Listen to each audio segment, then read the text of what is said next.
Hello दोस्तों, नमस्कार। एक बार पुनः स्वागत है आप लोगों का अपने यूट्यूब चैनल अभियान बायोलॉजी क्लासेज में।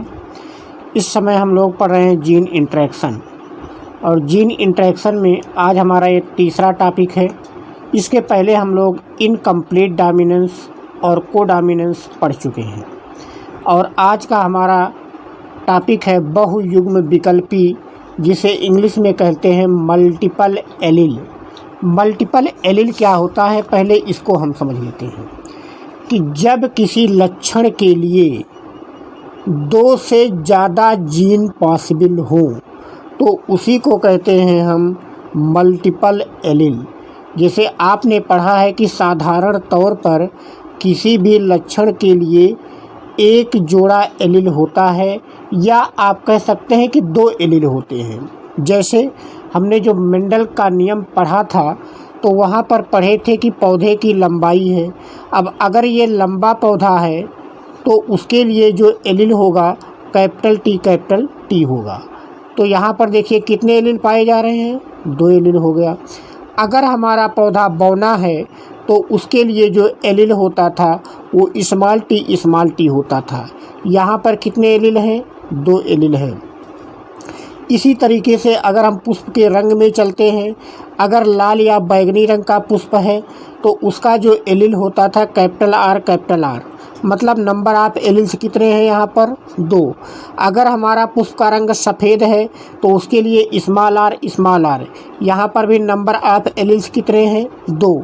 लेकिन बाद में जब मेंडल के नियमों की रीखोज हो गई तो और वैज्ञानिकों ने जब जेनेटिक्स पर कार्य करना प्रारंभ किया तो उन्हें पता चला कि कुछ लक्षण ऐसे भी होते हैं जिनके लिए दो से ज़्यादा एलील भी पाए जा सकते हैं।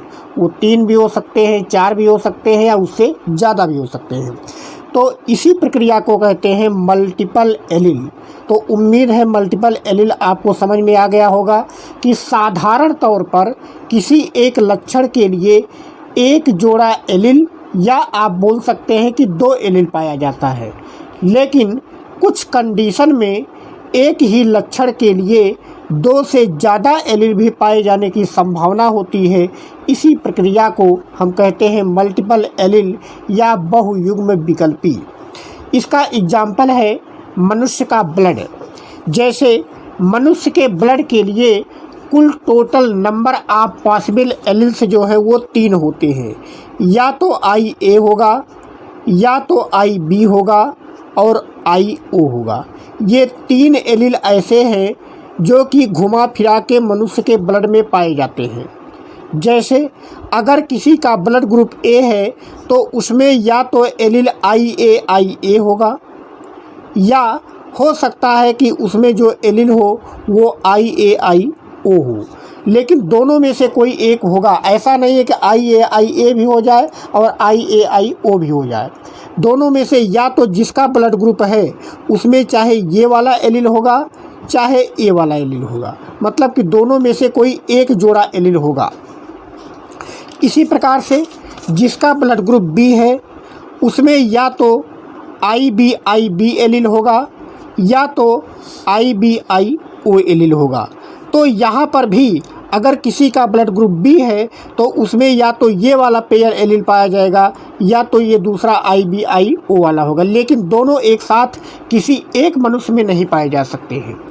इसी प्रकार से अगर किसी मनुष्य का ब्लड ग्रुप AB है तो उसमें एक ही जोड़ा एलील पाए जाने की संभावना होगी, IAIB। इसके अलावा दूसरा कोई एलील यहाँ पर पॉसिबल नहीं है। इसी प्रकार से अगर किसी का ब्लड ग्रुप O है तो उसका भी जो एलील पाए जाने की संभावना है वो IOIO ही होता है, इसके अलावा कोई और नहीं। तो यहाँ पर आप देख रहे हैं कि जो ब्लड ग्रुप A और B है उसके लिए दो जोड़ी में से कोई एक एलील पाया जा सकता है। लेकिन जिसका ब्लड ग्रुप AB और O है उसमें केवल एक जोड़ा एलील ही पॉसिबल है। तो यहाँ से हम टोटल अगर ब्लड ग्रुप में देखें तो 3 ही एलील का रोल है, IA का, IB का, IO का। यही सब आपस में पेयरिंग करके कभी IA के साथ IO आ गया, कभी IA 2 बार आ गया, कभी IB 2 बार आ गया, कभी IB के साथ IO आया है, कभी IA के साथ IB आया है। तो यहाँ पर हम कह सकते हैं कि मनुष्य के लिए जो टोटल नंबर ऑफ एलील्स होते हैं वो कितने होते हैं? 3 होते हैं। जबकि अब तक आपने पढ़ा था कि किसी एक लक्षण के लिए एक जोड़ा एलील या 2 एलील पाया जाता है, लेकिन यहाँ पर जब हम मनुष्य के ब्लड की बात करते हैं तो यहाँ पर कैरेक्टर एक ही है, वो है मनुष्य का ब्लड, लेकिन उसके लिए एलील्स कितने हैं? 3 हैं। इसी प्रकार से यहाँ पर देखिए एक और एग्जाम्पल लिखा है, coat colour in rabbit. Coat colour का मतलब होता है कि रैबिट या खरगोश के त्वचा का रंग। तो खरगोश में जो त्वचा के रंग का निर्धारण होता है उसके लिए 4 एलील्स होते हैं। तो मनुष्य में 3 एलील्स, रैबिट के स्किन के लिए जिम्मेदार 4 एलील्स। तो ये सब मल्टीपल एलील के उदाहरण हैं। तो अगर आपसे क्वेश्चन पूछा जाता है कि बहुयुग में विकल्पी क्या होता है या मल्टीपल एलील्स क्या होते हैं, तो सीधा सीधा आप जवाब देंगे कि साधारण तौर पर किसी लक्षण के लिए 2 ही एलील्स पाए जाते हैं, लेकिन अगर किसी लक्षण के लिए 2 से ज़्यादा एलील हो जाए, चाहे वो 3 हो जाए चाहे वो 4 हो जाए, तो उसी को हम बहुयुग में विकल्पी या मल्टीपल एलील्स कहते हैं। और इन मल्टीपल एलील्स के पाए जाने की जो प्रक्रिया होगी उसे मल्टीपल एलीलिज्म बोलेंगे। बहुयुग में विकल्पिता बोल सकते हैं, मल्टीपल एलीलिज्म बोलेंगे। तो इस पर कभी कभी इंटरमीडिएट में शॉर्ट नोट लिखने के लिए आता है कि इस पर 2 नंबर में या 1 नंबर में की टिप्पणी लिखिए, या 1 नंबर में ही पूछ लिया गया कि मल्टीपल एलील्स क्या होते हैं। तो आप इसका जवाब 1 लाइन में बता देंगे कि जब किसी लक्षण के लिए एक जोड़ी से ज़्यादा, या आप सीधा सीधा बोलिए कि 2 से ज़्यादा पॉसिबल जीन्स होते हैं या एलील्स होते हैं, तो उसी को हम मल्टीपल एलील कहते हैं। ये 2 से ज़्यादा 3 भी हो सकते हैं, 4 भी हो सकते हैं, या उससे ज़्यादा भी हो सकते हैं।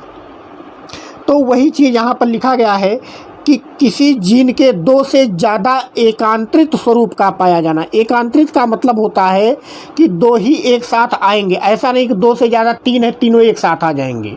तीनों में से कोई 2 ही एक साथ आएगा, तो इसी चीज़ को एकांतरित बोला जाता है।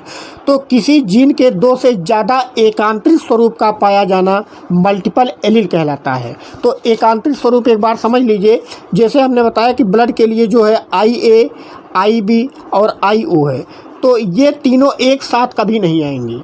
हमेशा जब भी आएगा तो 2 ही साथ में आएगा, चाहे IA चाहे IO आ जाए, या IA IB आ जाए, IB IO आ जाए, या IO IO आ जाए, IB IB आ जाए, या IA IA आ जाए। तो हमेशा जब भी ये आएंगे तो साथ में तो 2 ही आएंगे, लेकिन पाए 2 से ज़्यादा जाते हैं। तो वही चीज़ यहाँ पे लिखा है, एकांतरित स्वरूप का मतलब क्या है ये हमने आपको समझा दिया। अब यहाँ पर बात आती है कि आखिर मल्टीपल एलील्स का निर्माण कैसे होता है। तो यहाँ पर लिखा है कि मल्टीपल एलील्स का जो निर्माण है वो उत्परिवर्तन या म्यूटेशन के द्वारा होता है। म्यूटेशन क्या चीज़ होता है ये आगे आपको विस्तार से पढ़ाया जाएगा। तो जीन में जो अचानक परिवर्तन हो जाए, वो किसी भी कारण से परिवर्तन हो, चाहे रासायनिक वजह से हो, चाहे पराबैंगनी किरणों की वजह से हो, या किसी भी कंडीशन से अगर जीन में जो परिवर्तन आता है उसी को उत्परिवर्तन बोलते हैं। तो उत्परिवर्तन कभी कभी हानिकारक भी होता है, कभी कभी लाभदायक होता है। तो हम उत्परिवर्तन में बहुत डिटेल नहीं जाएंगे, थोड़ा सा केवल आपको बता दें कि जीन में होने वाले परिवर्तन को उत्परिवर्तन कहते हैं। तो यहाँ पर देखिए पूछा जाएगा कि मल्टीपल एलील्स का निर्माण कैसे होता है, तो इसका जवाब होगा म्यूटेशन के द्वारा या उत्परिवर्तन के द्वारा। अब यहाँ पर देखिए ये भी लिखा गया है कि मल्टीपल एलीलिज्म की स्थिति में किसी भी द्विगुणित सदस्य में किसी लक्षण के लिए केवल 2 ही एलील्स पाई जाती है। वही बात हमने अभी आपको समझाया था ब्लड के माध्यम से कि एक साथ केवल 2 ही पाए जाएंगे, पाए चाहे भले 3-4 होते हैं, लेकिन एक साथ हमेशा 2 ही मिलते हैं। फिर आगे यहाँ पर एक और क्वेश्चन यहाँ से बनता है कि जो मल्टीपल एलील्स होते हैं ये पाए कहाँ पर जाते हैं। तो होमोलॉगस क्रोमोसोम पर और सेम लोकस पर। यहाँ पर इस चीज़ का ध्यान रखिएगा कि ऐसा नहीं कि 2 से ज़्यादा पाए जा रहे हैं तो उनका लोकेशन बदल जाएगा। ये क्वेश्चन ऑब्जेक्टिव में पूछा जा सकता है कि मल्टीपल एलील्स कहाँ पाए जाते हैं, होमोलॉगस क्रोमोसोम के सेम लोकस पर पाए जाते हैं। और इसका एग्जाम्पल आप देख लिए कि ब्लड ग्रुप के लिए कितने एलील्स होते हैं, 3 होते हैं। कौन कौन होता है, IA, IB और IO। इसी प्रकार से कोट कलर इन रैबिट में स्किन के कलर के लिए कितने एलील्स होते हैं, 4 एलील्स होते हैं। अब यहाँ पर देखिए कुछ फार्मूले लिखे गए हैं। ये फार्मूला क्या चीज़ है, यहाँ से क्वेश्चन नीट वगैरह में पूछा जाता है। थोड़ा सा वीडियो क्लियर कम आ रहा है, 1 मिनट, हाँ अब साफ दिख रहा है। नीट वगैरह में पूछा जा सकता है कि मल्टीपल एलिलिज्म की दशा में पॉसिबल नंबर ऑफ जीनोटाइप कितने होते हैं। तो पॉसिबल नंबर ऑफ जीनोटाइप का मतलब क्या हुआ, जैसे कह दिया गया कि मान लीजिए कि मल्टीपल एलिलिज्म में जो नंबर ऑफ एलील्स है वो 3 है, तो 3 एलील्स के लिए कितने जीनोटाइप बनेंगे। तो इसका आप फार्मूला याद कर लीजिए, n × n + 1/2, n × n + 1/2। यहाँ से फार्मूले में जहाँ पर n बराबर क्या है, नंबर ऑफ एलील्स, जहाँ पर n बराबर है नंबर ऑफ एलील्स। इसको थोड़ा सा ध्यान से आराम से हम पढ़ लेते हैं, कोई जल्दबाजी नहीं है। n बराबर नंबर ऑफ एलील्स, तो नंबर ऑफ एलील्स कितने हैं, 3। जैसे हमारा जो ब्लड है, ब्लड के लिए नंबर ऑफ एलील्स कितने हैं, 3। अभी आपने पढ़ा कौन कौन 3 हैं, IA, IB और IO। तो इन तीनों से कुल कितने टाइप के जीनोटाइप बन सकते हैं, ये क्वेश्चन ऑब्जेक्टिव में पूछ सकता है मेडिकल वगैरह के एग्जाम में। नीट में सीधा सीधा पूछ लेगा कि जो ब्लड के लिए तीनों एलील्स पाए जाते हैं उनसे कितने टाइप के जीनोटाइप पॉसिबल हो सकते हैं। तो यहाँ पर अगर आप निकालेंगे तो काफ़ी समय निकल जाएगा, इसलिए सीधा आप फार्मूले पर रखेंगे n × n + 1/2, जहाँ पर n = है नंबर ऑफ एलील्स, जहाँ पर n = है नंबर ऑफ एलील्स। तो अब फार्मूले पर हम देखते हैं, n के स्थान पर कितना रखेंगे, 3। यहाँ पर फिर ब्रैकेट के अंदर n के स्थान पर 3 + 1/2। तो यहाँ पर देखिए 3 + 1 कितना हो जाएगा, 4। तो 4 × 3 तो कितना हो जाएगा, 12/2, और काटेंगे तो कितना आ जाएगा, 6। तो टोटल यहाँ पर ब्लड के लिए हमारे कितने जीनोटाइप पॉसिबल हैं, 6। अब इसको हम देख लेते हैं कि 6 जीनोटाइप हैं कौन कौन। हाँ, यहाँ पर देखिए हमने बना रखा था, पहला जीनोटाइप तो हमारा IA हो सकता है, दूसरा जीनोटाइप हमारा IA हो सकता है, तीसरा जीनोटाइप हमारा IB हो सकता है, चौथा जीनोटाइप हमारा IBO हो सकता है, पांचवा जीनोटाइप हमारा IAIB हो सकता है, छठवां जीनोटाइप हमारा IOI हो सकता है। तो इतना हमको निकालना पड़ेगा अगर ये क्वेश्चन नीट वगैरह में आ जाता है तो। लेकिन अगर आपको फार्मूला पता है तो सीधे आप फार्मूले पर रखेंगे n × n + 1/2 और फट से आप निकाल देंगे। इसी प्रकार से पूछ सकता है कि कोट कलर इन रैबिट, तो कोट कलर इन रैबिट के लिए कितने एलील्स होते हैं, 4 एलील्स होते हैं। पूछा जाएगा कि इसके लिए पॉसिबल नंबर ऑफ जीनोटाइप कितना होगा। तो आप फार्मूला याद है, n × n + 1/2, जहाँ पर n = कितना है, 4। तो n के स्थान पर हम 4 रख देंगे यहाँ पर देखिए, और फार्मूला लगा देंगे। तो 4 + 1 कितना हो जाएगा, 5 हो जाएगा। तो 5 चौके 20/2, तो कितना आ जाएगा, 10। तो total number of possible genotype कितना हो जाएगा, 10। तो यहाँ से इस फार्मूले से अगर हमें नंबर ऑफ एलील्स पता है तो हम नंबर ऑफ जीनोटाइप आसानी से बता सकते हैं। तो इस चीज़ को आप काफ़ी ध्यान से देख लीजिएगा, ये कंपटीशन वगैरह में काम आएगा। इंटरमीडिएट की परीक्षाओं में यहाँ से क्वेश्चन नहीं बनते हैं। इंटर में ज़्यादा से ज़्यादा इतना पूछा जाएगा कि मल्टीपल एलिज्म पर टिप्पणी लिखिए, बस। अगर आप इसको लिख पाते हैं तो ये बेहतर है आपके लिए। तो यहाँ पर आप इसका एक स्क्रीनशॉट ले लीजिए। इसको हमने समझा दिया है कि आखिर ये मल्टीपल एलिज्म होता क्या है।